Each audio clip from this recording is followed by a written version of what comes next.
për të rikthyer në Shqipëri votën e lirë. Ftoj çdo shqiptar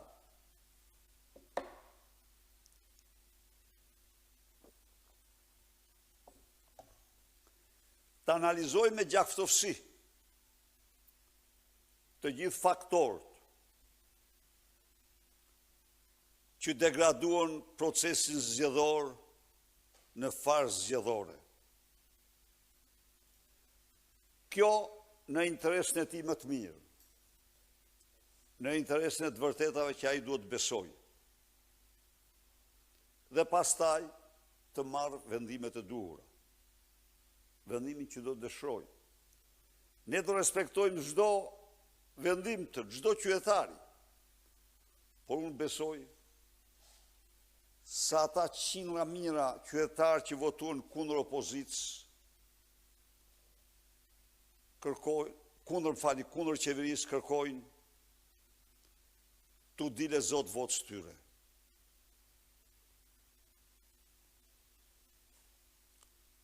Protesta sot para parlamentit fillon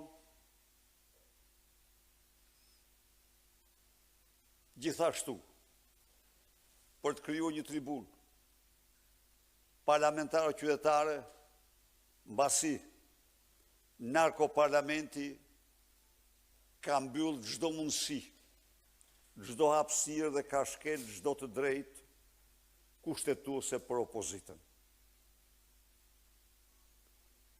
Protesta para parlamentit, para kryeministrisë zhvillohet. Natyrisht me kërkesën e prerë dorëheqje e Ramës dhe Lubi Ballukut.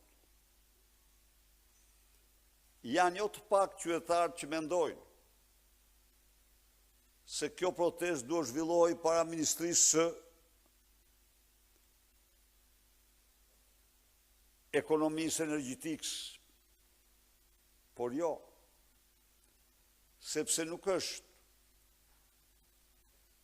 autore kryesore Lubia, është masha e Edi Ramës, në aferën e tunelit Llogaras, në aferën e portit të Durrësit, në aferën e portit të Vlorës, në aferën e aeroportit të Vlorës.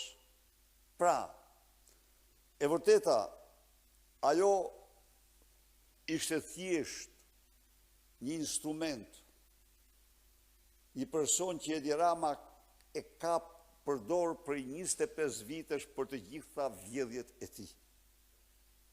Ajo ka përgjegjësi ligjore më të madhe se Mali Dajtit, por akoma më të madhe e ka Edi Rama dhe janë bashkautor në krime të shëmtuara në vjedhje të mëdha.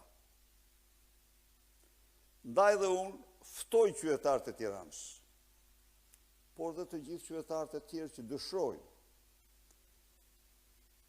të paraqiten në këtë protestë, të nisim sezonin e vazhdueshëm të protestave të vazhdueshme,